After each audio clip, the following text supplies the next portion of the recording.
Então, hoje a palestra se chama Objetivos e Resultados da Prática do Raja Yoga. E eu não vou falar sobre os benefícios e resultados da meditação ou das asanas, que são as posturas do yoga que se pratica na academia, porque os neurocientistas já estão falando muito bem, principalmente dos resultados da prática da meditação. Então, isso vocês podem ver canais interessantes no YouTube com neurocientistas que sabem explicar muito melhor que eu o funcionamento do cérebro.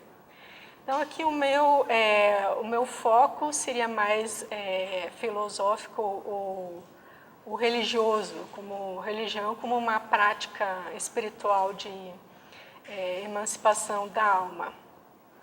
Então, prestem atenção nessa figura que eu estou usando da águia o voo da águia em direção ao Sol, porque representa mais ou menos o tema.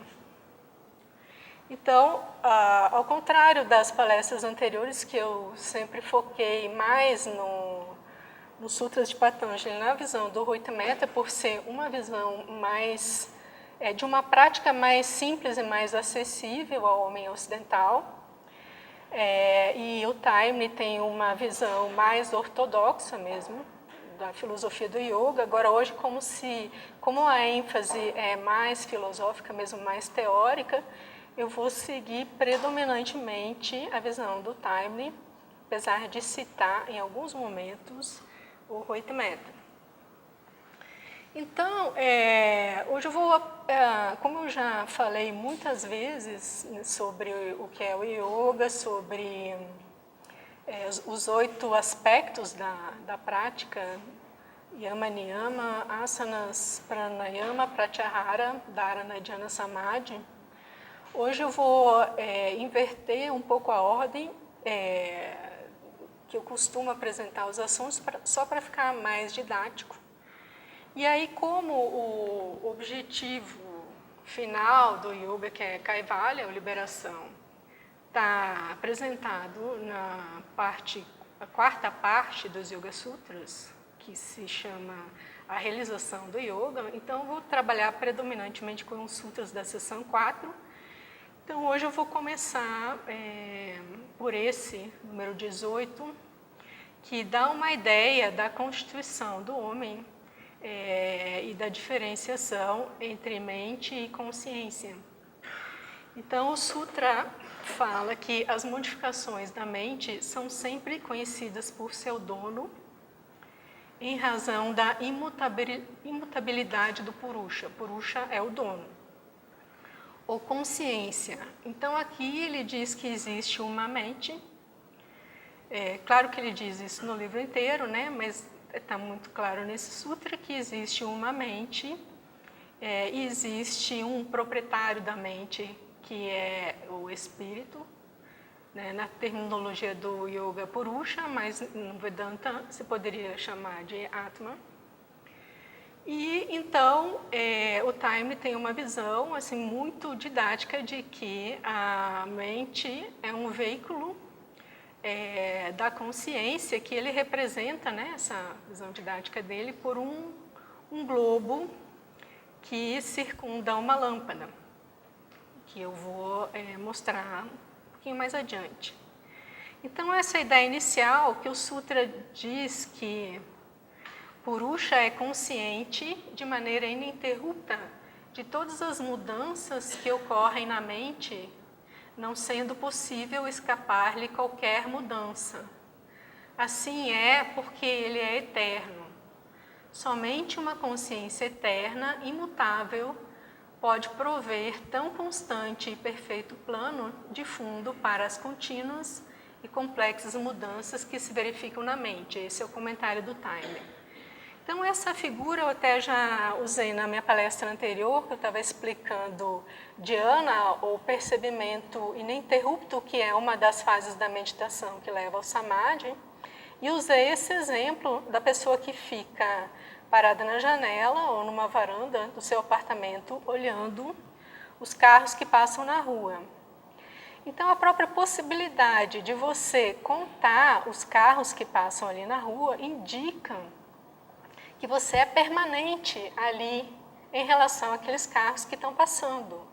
Porque se você não tivesse uma possibilidade de permanência naquele lugar, você não poderia contar o que passa ali. Se você saísse da janela de 5 em 5 segundos, seria impossível você contar os carros que passam ali, mas você pode ficar ali um tempo, contando e vendo tudo o que passa.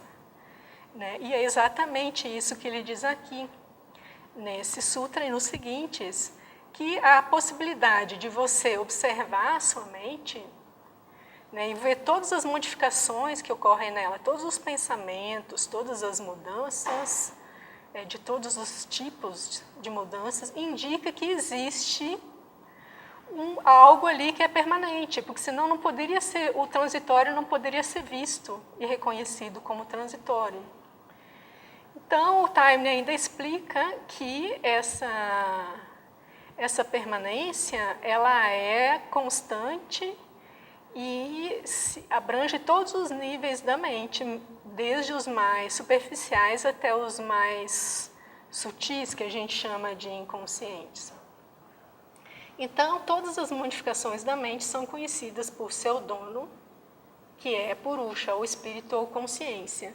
E essa é a imagem que o Taimni trabalha no livro dele, né, do globo, que eu trouxe uma foto aqui, dizendo que a mente em si, ela não tem luz própria, ela é iluminada por outro algo. E por não ser autoiluminativa, ou seja, ela não tem luz própria, ela é perceptível, ela só pode ser percebida porque ela não tem luz própria, ou seja, a mente não é o último veículo na constituição do homem. E aí ele continua argumentando, Patanjali, né, que apesar do yoga ser o fruto de uma observação, que é uma ciência, é a observação das coisas, dos componentes do homem, dos veículos, o Sutra diz que ele continua argumentando, justificando. Ele diz que, além do mais, não é possível, nem lhe é possível funcionar das duas maneiras, como aquele que percebe e como aquele que é percebido ao mesmo tempo. Então, é mais uma justificativa de que existe uma consciência fora da mente que percebe. Porque a mente é percebida, então ela percebe os objetos externos ela é um meio da consciência que opera através dela. Então, é a consciência que percebe, que é a fonte percebedora. E o comentário, o fato de a mente ser perceptível é uma questão de experiência. Ou seja, a gente pode ver, né, que a gente percebe a mente. Ora, se a mente é perceptível, ela não pode, ao mesmo tempo, ser aquele que percebe. A mesma coisa não pode ser quem percebe e quem é percebido. Se a mente é perceptível, conclui-se que deve haver um poder da natureza da consciência que torne a mente capaz de exercer suas funções de percepção. Na medida em que o aspecto cognitivo da consciência age por intermédio da mente, ele está, por assim dizer, voltado para fora e conhece outras coisas no domínio da mente. Somente quando estiver livre da servidão da mente voltar-se para seu interior, poderá conhecer a si próprio, conforme explicado no Sutra 4.22. Então, essa última frase aqui que eu queria destacar, ela já indica, né, o caminho para a libertação da mente, ou para o objetivo do yoga. É a mente a consciência estar livre da servidão da mente e voltar-se para o interior, e aí conhecer a si própria. Então, mais um argumento, né, para justificar essa observação de que existe uma mente e uma consciência, da impossibilidade da sobreposição de diversas mentes, o que levaria a uma regressão ao infinito. ele diz que se fosse admitida uma cognição de uma mente por outra mente, ou seja, uma sucessão de mentes em camadas, teríamos que admitir a cognição de cognições e também a confusão de memórias, ou seja, como isso não ocorre, cai por terra o argumento de que não existe mente e consciência, e sim apenas uma mente dividida em várias camadas. Então, dada essa diferença, né, essa possibilidade de uma consciência que usa a mente como veículo, mas não se confunde com o veículo, aí entra a ideia do autoconhecimento como o conhecimento da consciência, conhecimento de si mesma pela própria consciência. Ou seja, o autoconhecimento não é o conhecimento da mente, é o conhecimento da consciência por si própria. O Sutra diz: o conhecimento de sua própria natureza, através da autocognição, é obtido quando a consciência assume aquela forma na qual não muda de lugar para lugar. Ou seja, quando a consciência está atrelada à mente, que é sempre mutável e que tem vários estados mais claros, mais lúcidos ou mais obscuros, que se poderia chamar de mais conscientes ou mais inconscientes, quando a consciência não está identificada com essa mente que está sempre mudando, né, ou está sempre num canto, focada num canto ou outro da mente, aí ela assume a sua própria forma e conhece a sua própria natureza. E esse é o autoconhecimento, né, que acrescentando uma outra ideia que já expliquei em outros momentos, é um conhecimento ao mesmo tempo da vida una, porque essa consciência, ela opera através de um veículo, de uma série de veículos de um indivíduo particular, mas ela não é diferenciada de um todo de consciência. E é por isso que se diz de uma forma mais clara, uma linguagem mais clara no Vedanta, que o conhecimento de Atma é o conhecimento de Brahma, porque não existe separação entre essa consciência que vai operar por meio desse veículo particular e a consciência total, que é a consciência una. Por isso que se diz: quem conhece a si mesmo, conhece o todo, ou Brahma, ou conhece Deus, ou a vida una. Mas o espírito de uma forma universal, que é onipresente. Então, o comentário do Taimni, mais uma vez nessa linha de argumentação, se a cognição ocorre através da ação da mente e nas cognições mais sutis, correspondentes aos níveis mais profundos da mente, somente é possível conhecer a mente assim, iluminada pela consciência, surge naturalmente a pergunta: como conhecer a própria consciência? Ou a luz que ilumina a mente em todos os seus níveis. Então, ele diz quando a mente está quando a consciência está livre da associação com Chitta, ou mente, automaticamente volta-se para si mesma e ilumina a sua própria natureza, isto é, a consciência. Por ser-lhe inerente o poder da iluminação, ela ilumina Chitta, ou mente, ao funcionar através de Chitta, ou mente. Se uma luz é encerrada em um globo translúcido, ela revela o globo, mas se o globo é removido, a luz revela a si mesma. Então, aqui a gente volta para aquele conceito inicial do Sutra número 2 da seção 1, que dá o conceito, que diz o que é o Yoga. Yoga Chitta Vritti Nirodha, ou seja, Yoga é a dissolução dos centros de reação da mente. Na tradução do Mehta ou na tradução do Taimni, Yoga é a inibição das modificações da mente. Então, voltando um pouco, ele diz: se o globo é removido, a luz revela a si mesma. Então, em outros momentos, ele faz a analogia desse globo com um tanque de água que, quando está sujo e está em movimento, ele não deixa uma luz de uma lâmpada que estaria ali no meio transparecer, e sim ele projeta sombras e formas. Então, o processo do yoga seria a remoção, a inibição das modificações, ou seja, seria parar essa movimentação e limpar. Então, Yoga Chitta Vritti Nirodha é um processo a longo prazo de purificação e domínio da mente para que ela se torne imóvel, translúcida, como se ela não existisse a ponto de se comparar com um globo sendo removido.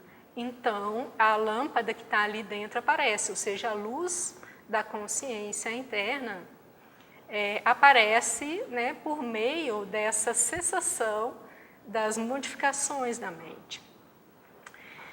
E nesse estado, então, né, de Chitta Vritti Nirodha, o vidente ou purusha, ou aquela centelha que ilumina aquele indivíduo, aqueles veículos, está estabelecido em sua própria natureza original, ou seja, ele não está mais atrelado à mente e às suas modificações. Ele percebe a si próprio e fica livre, né, das perturbações da mente. Na tradução do Taimni, o vidente, então, está estabelecido em sua própria natureza essencial e fundamental. Ao contrário, então, enquanto isso não ocorre, que é a nossa condição, com os centros de reação não dissolvidos, o vidente ou a consciência, ou seja, aquele que vê, aquele que percebe, permanece identificado com as tendências adquiridas da mente. Então, todo o processo, né, todo o método do yoga é para chegar em Kaivalya, que é nessa possibilidade da mente, da consciência, se desatrelar da mente, conhecer a si própria e assim usar de modo livre a mente como um veículo. Então, esse estado final se chama, na terminologia do yoga, Kaivalya, esse estado de libertação. No Nirvana se chama budismo, no budismo se chama Nirvana, e na Vedanta se chama Moksha, o que corresponde, de certa forma, à ideia de salvação, vida eterna em Deus no cristianismo. Aí eu coloco de certa forma, porque como o cristianismo é um sistema muito diferente, muito cheio de alegorias, é muito difícil fazer uma correspondência mais simples e direta, como no budismo e na Vedanta, mas de certa forma ou seja, todas as grandes religiões, elas propõem, né, um caminho, um método a se chegar a esse mesmo estado, a essa mesma condição.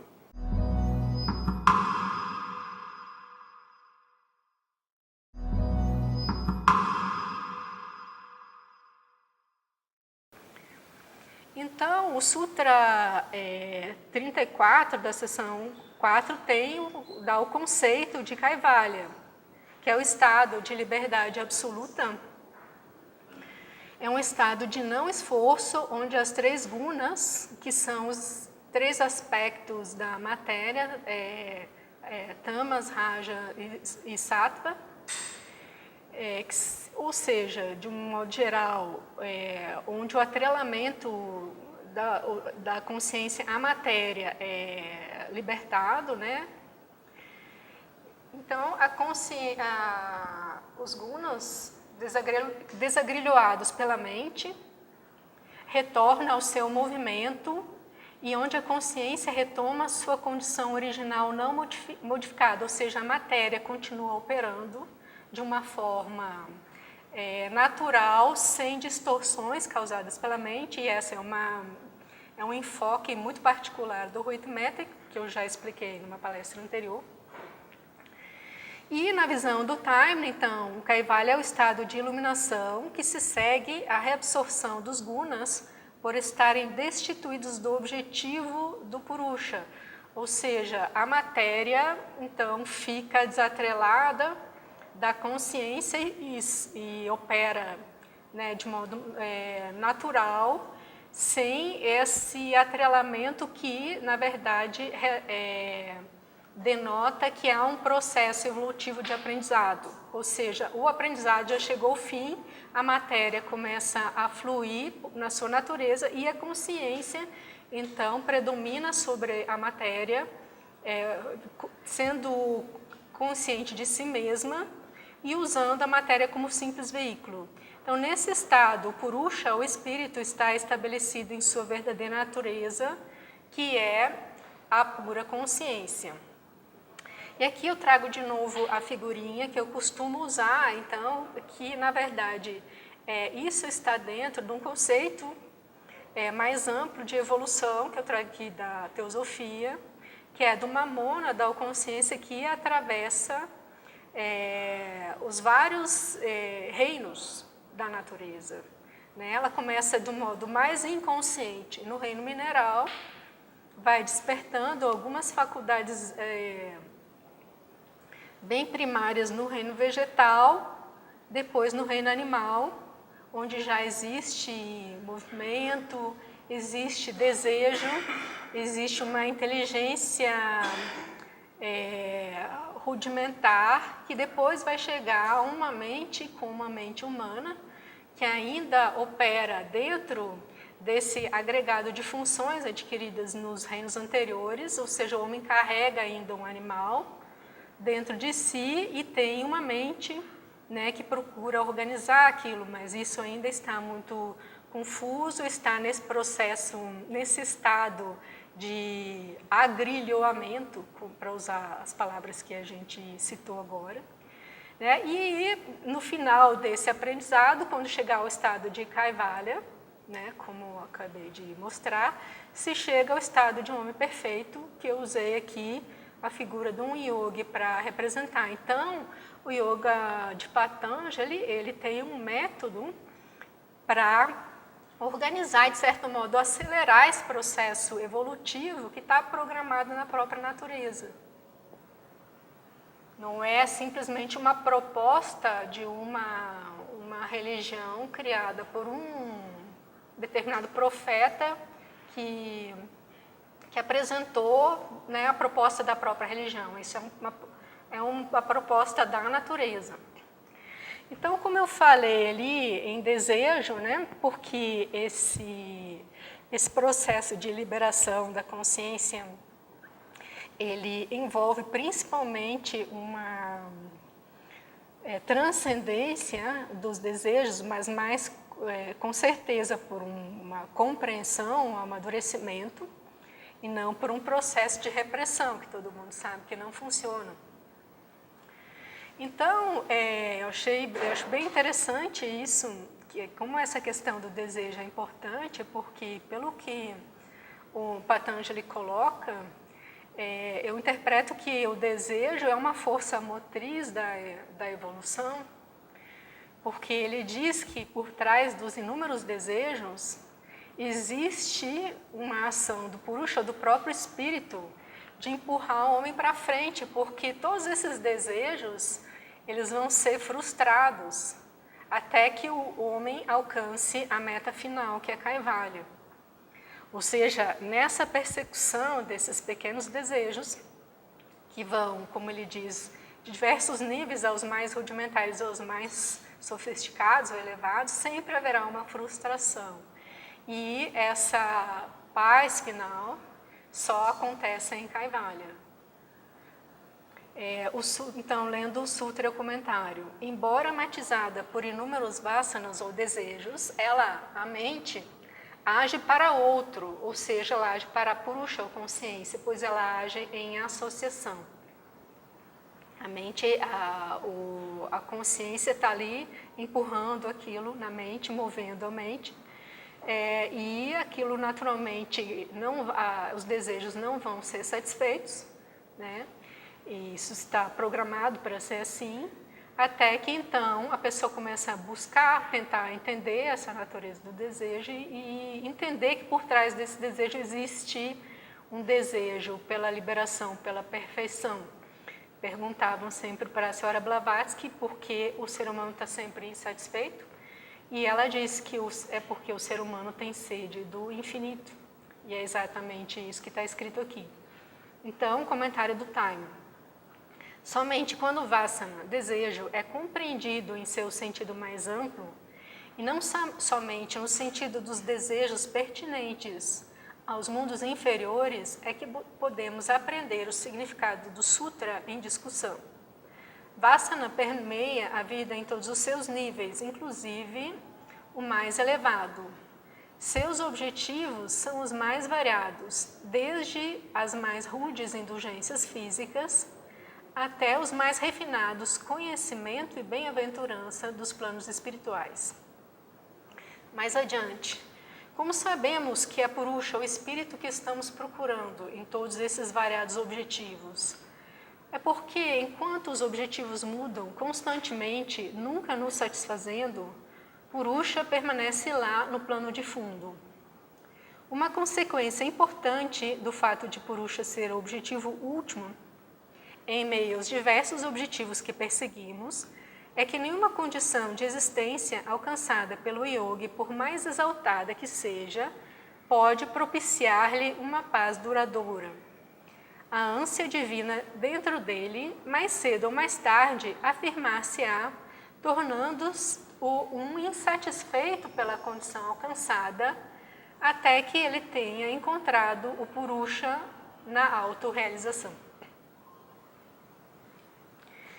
Então, tendo os 3 gunas cumprido o seu objetivo, ou seja, tendo a matéria, a vida na matéria cumprindo o seu objetivo, né, quando essa consciência já conheceu a si própria e já se desagrilhou dos seus veículos e os usa, né, com maestria, então o processo de mudanças chega a um fim.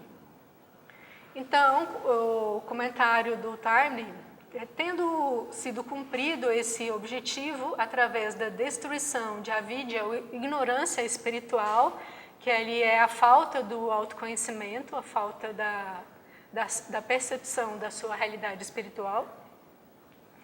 Então, com a destruição de avidya e da conquista de Kaivalya, que é essa liberação final, esse autoconhecimento, a compulsória associação de Purusha e Prakriti, ou seja, do espírito com a matéria, dissolve-se natural e automaticamente, e com essa dissolução chegam a um fim as transformações dos gunas, ou seja, todos aqueles processos materiais necessários à evolução. O Purusha, o espírito, preserva sua autorrealização, enquanto Prakriti preserva a capacidade de responder, ou seja, a matéria, os veículos da consciência, preserva a capacidade de responder instantaneamente à sua consciência e de servir como um instrumento de sua vontade, através dos eficientes, aqui eu destaco, eu negritei, dos eficientes e sensitivos veículos formados ao longo do processo evolutivo de desenvolvimento. Ou seja, o cara não vai simplesmente embora daqui, cansei, tchau. Não, ele atinge a perfeição e os seus veículos continuam operando aqui de forma eficiente e sensível. Doravante, porém, o Purusha não está preso pelos veículos, como estava antes de alcançar Kaivalya. Ou seja, a consciência não é mais escrava dos veículos, ela é mestra dos veículos. Ela poderá manter os veículos nos diferentes planos de manifestação ou deixar que se dissolvam, mas conservarão sempre sua forma potencial como simples veículos para sua consciência, sem qualquer auto-identificação e, portanto, sem acumular novos karmas ou samskaras. Os karmas, todo mundo sabe o que é, os nossos débitos ou créditos, né? Os samskaras, ou as nossas tendências adquiridas, tendência à depressão, tendência à impaciência, várias tendências, né, de ações, estando livre para dissociar-se deles e recolher-se à sua verdadeira forma, sempre que quiser. Então, aqui eu só destaco que é uma coisa que eu não posso entrar hoje, mas todos de alguma forma já entenderam, já apresentei também essa ideia em outros momentos, que você só sai daqui naturalmente depois de ter quitado a última continha. Né? A consciência não se liberta, cheia de karma, cheia de dívida. E é por isso que os dois primeiros aspectos da prática do yoga são yama e niyama, que são a ética, porque além de a gente ter que pagar aquilo que a gente já fez, a gente já não pode gerar dívida nova. E então, isso não é um passo a ser cumprido e transcendido. Isso a ética vai até esse estado final de liberação, porque aqui ele diz que só a partir desse estado de Kaivalya que a consciência não acumula novos karmas. Até então, você pode acumular novos karmas, novas tendências e cair. Por isso que existem seres nascendo da evolução que chegam em estados altos e caem, porque num erro de vigilância, a pessoa cria karmas e samskaras e afunda. Então, uma observação que eu achei interessante a respeito da natureza, então, do Jivanmukta, do homem livre, da consciência livre, do Nirvana, é que não existe aniquilação. Seria um absurdo, depois desse longo processo de evolução, falar em aniquilação, a pessoa deixa de existir. Não pode existir aniquilação do ego ou do falso eu. Mas não existe aniquilação do indivíduo. E eu achei o texto dele bastante explicativo, eu vou ler. É razoável supor que a experiência de unidade com a consciência divina é tão perfeita e esmagadora que o yogi parece perder sua própria individualidade por alguns instantes. Aí aquela figura da gota no oceano, que todo mundo conhece, todo mundo usa, Eu sou a gota, voltei para o oceano. Mas, pelo que ele fala, não é uma analogia perfeita, Pelo que ele fala, não, realmente não é. Isso, porém, não quer dizer necessariamente que a individualidade dissolva-se e perca-se para sempre naquela gloriosa realidade. Fosse a individualidade completamente dissolvida, como explicar seu reaparecimento nos mundos inferiores? Ou seja, a gente sabe que Buda atingiu o Nirvana, mas ele ficou aqui um tempo ensinando, ou seja, não foi aniquilado. Ele continuou existindo como indivíduo. O que foi aniquilado foi a Ahamkara, a consciência egóica, a ilusão do eu separado, mas a individualidade permanece. Então, a pessoa simplesmente ela cumpre o processo de aprendizado no plano da matéria, ela pode ficar aqui ensinando ou ela parte para outras tarefas, outras ações, outros papéis, mas a individualidade permanece. Pois é um fato indubitável que esses seres voltam aos mundos inferiores depois de terem conquistado a iluminação. É fácil para a gota de orvalho deslizar e perder-se no mar resplandecente, mas ela não pode ser recuperada desse mar novamente. Do mesmo modo, se a individualidade desaparece e perde-se completamente, ela não pode separar-se e manifestar-se outra vez. Não cometamos, assim, o engano de supor que o longo e tedioso desenvolvimento evolutivo do ser humano finalmente desapareça em uma realidade da qual não há retorno e que os frutos da evolução arduamente obtidos estejam perdidos tanto para ele quanto para os outros.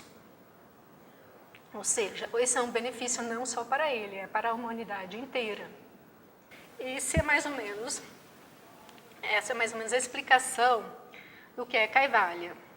Agora, tem um outro aspecto que eu gostaria de destacar, que faz parte das aquisições do yoga, que Patanjali vai tratar na terceira parte dos Yoga Sutras, que são os siddhis.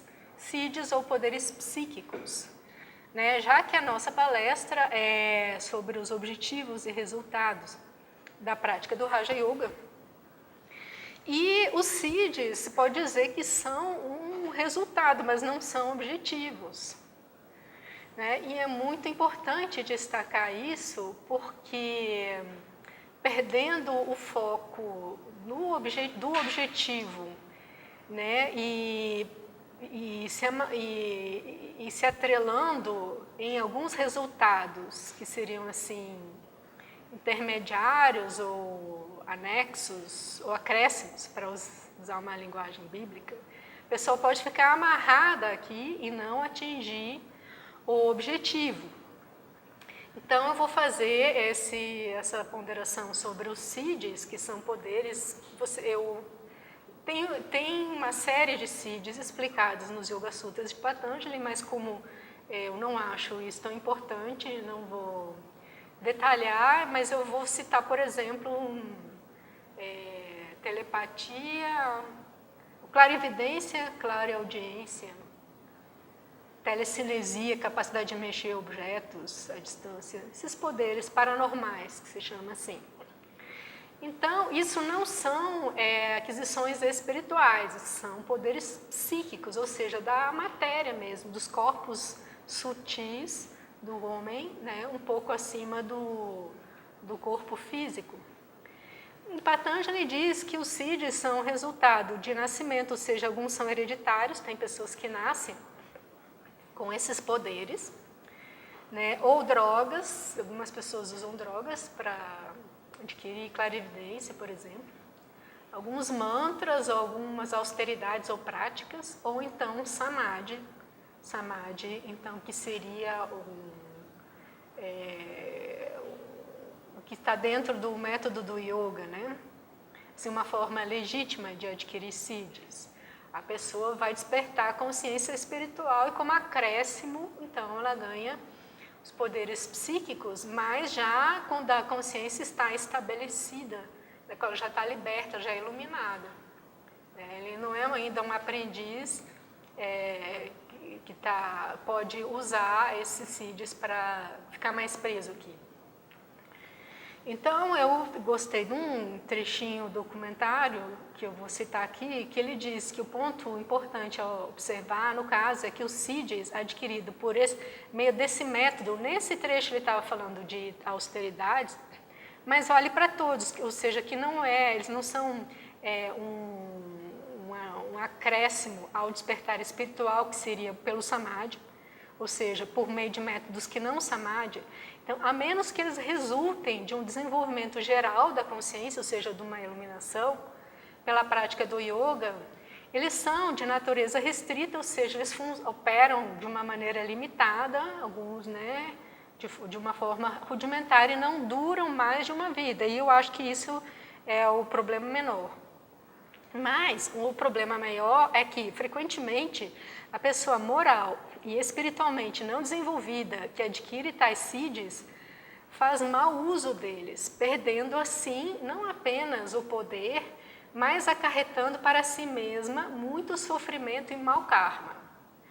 Então, eu gostaria de destacar essa questão do sofrimento e mau karma, porque a gente já falou, né, que a mente precisa ser pacificada, né, precisa ser límpida e precisa ser transparente para para a consciência poder se desidentificar, né? A questão da ética, como eu já apresentei na palestra anterior, é fundamental para isso, porque quando você começa a fazer meditação e se interiorizar, todos aqueles pesos na consciência começam a aparecer, né? E se você está distraído num processo de alienação, de bebidas, né, o entretenimento, você pode até achar, eu não tenho peso na consciência. Mas quando você começa a entrar em níveis mais sutis da mente, você percebe. Então, a mente com peso na consciência, ela não vai se aquietar para que a consciência, peso na consciência, estou usando aqui de uma maneira comum, né? Não como consciência no sentido que eu estava explicando aqui, mas a gente fala peso na consciência, né? Está se sentindo culpado.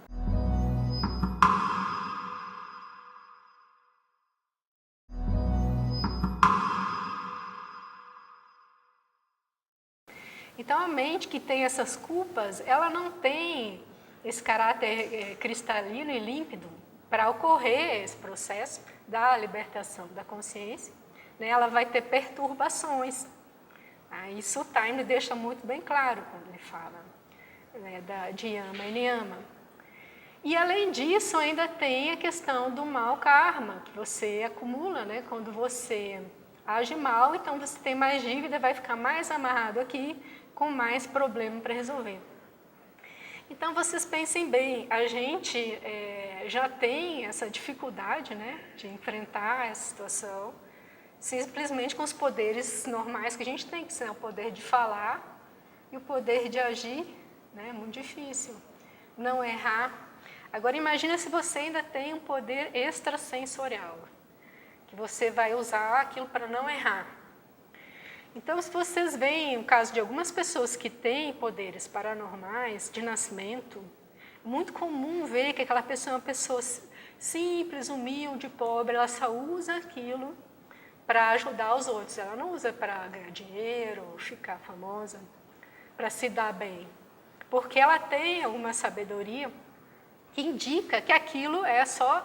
Ela tem aquilo, mas se ela usar aquilo de um modo totalmente altruísta, aquilo não vai acarretar esses problemas, né, de mais sofrimento e de mau karma. Então, além disso, eu queria ainda destacar o outro sofrimento, o sofrimento mental, de ter esse tipo de faculdades, por exemplo, de clarividência ou clareaudiência, pessoa que ouve coisas. Quando esses poderes despertam na pessoa que não tem condições de administrar isso, é muito comum a pessoa parar no psiquiátrico.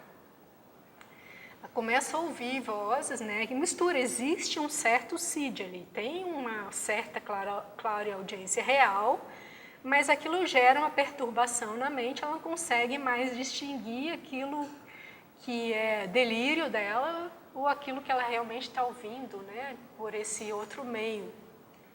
Então, é muito comum, né, esse tipo de coisa parar no consultório do psiquiatra e causa sofrimentos terríveis para as pessoas. Então, todos os yogis sérios recomendam que você não procure despertar esses poderes, que eles, antes de você atingir a iluminação, eles vão atrapalhar. Né? Como eu falei, algumas pessoas têm isso por natureza, mas elas conseguem equilibrar aquilo, né, e fazer um uso com sabedoria.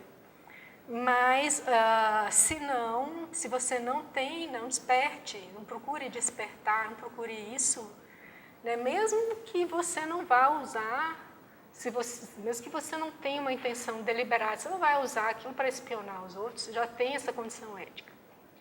Mas aparecem tentações.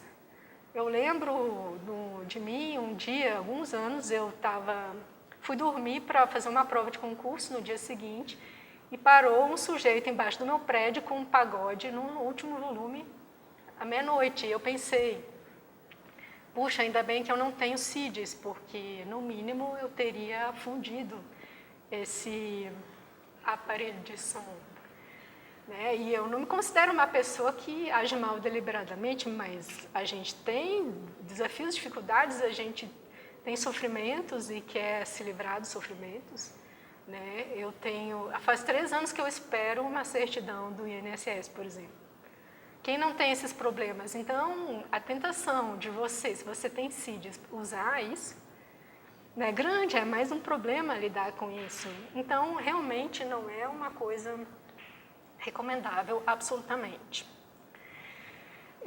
Então, ainda eu gostaria de fazer mais uma observação a respeito do que é Kaivalya, ou transcendência, né? Já que a gente falou assim, se libertar da matéria.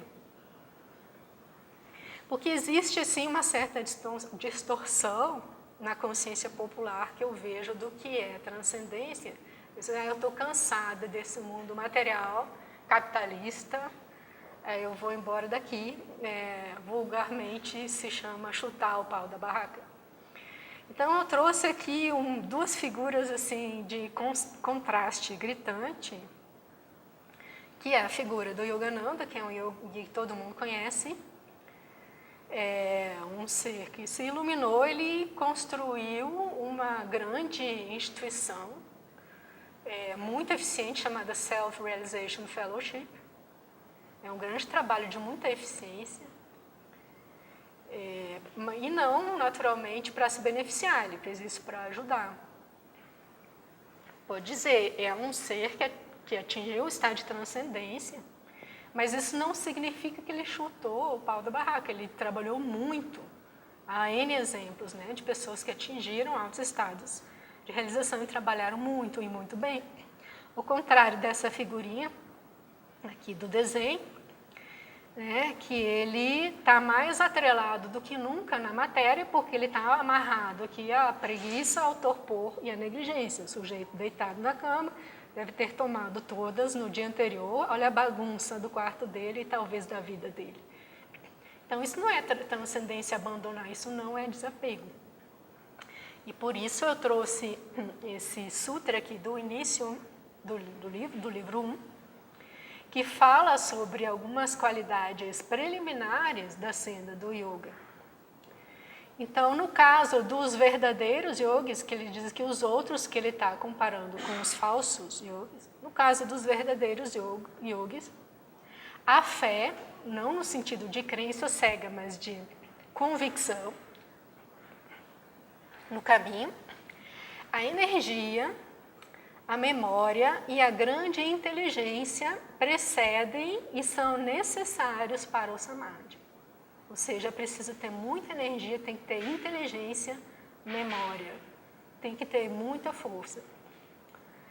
E, por oposição, doença, languidez, dúvida, negligência e preguiça, né? Isso aqui, as duas palavras ilustram essa figurinha anterior. Negligência e preguiça, mundanalidade, ilusão, não conquista de um estágio, ou seja, não atingir algum estágio preliminar que está proposto nos Yoga Sutras, instabilidade, no caso, instabilidade mental, emocional, da prática mesmo. Então, esses 9 fatores, as 9 características causam a distração da mente e são os obstáculos à orientação da consciência para o interior. E os sintomas, então, da mente que está nesse estado dominado por distrações são dor mental, dor psicológica, o desespero, nervosismo e respiração difícil. São sintomas de uma condição mental dominada por distrações. Então, exatamente isso contrasta com aquele estado que eu destaquei anteriormente, que o Taimni comentou, que a consciência liberta, então usa os veículos eficientes, né, e sensíveis, né, como seus instrumentos para executar a sua obra, aí, que já faz parte do plano divino.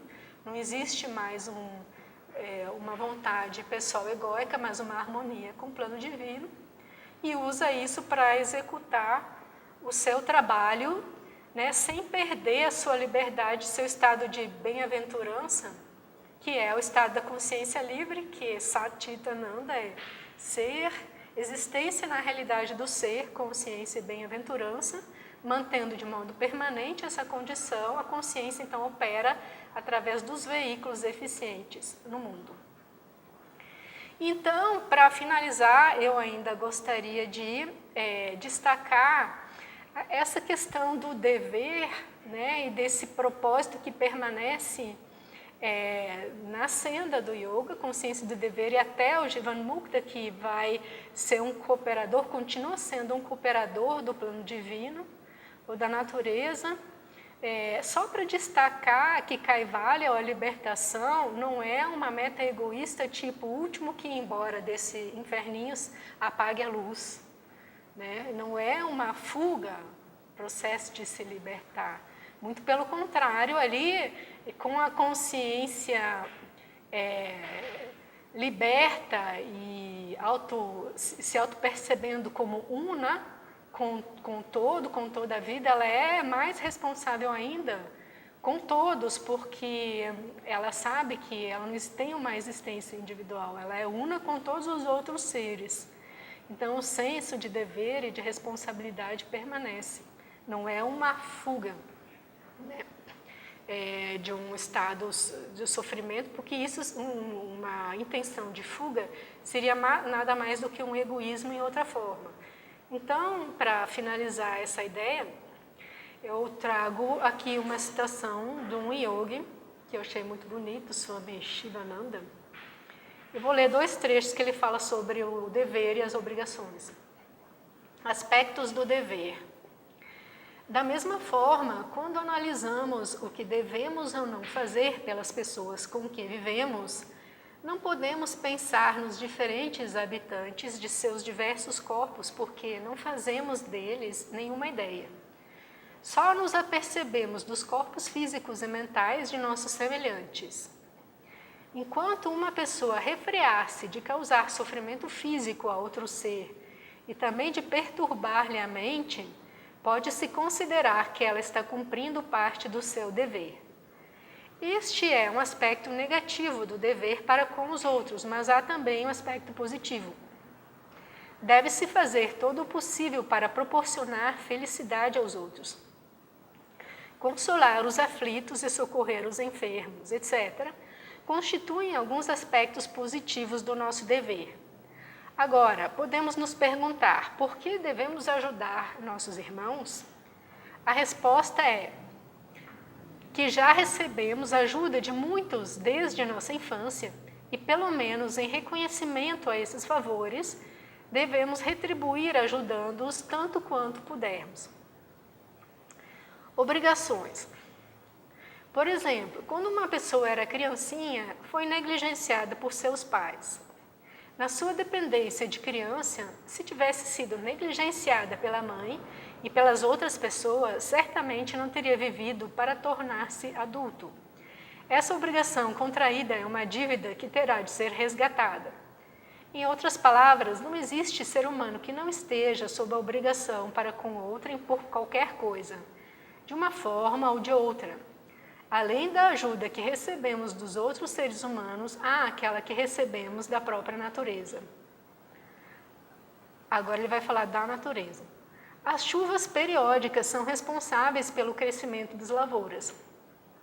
Nas Escrituras, fala-se dos devas, ou deuses que são responsáveis pelos bens conferidos ao homem na forma de chuva, etc.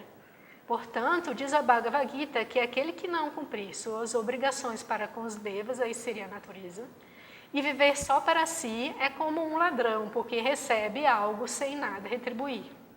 Então, essa ideia, né, daquilo que nós temos que ter a consciência, até a meta final, de que recebemos tudo, né, todos os nossos veículos não são nossos, são matéria emprestada.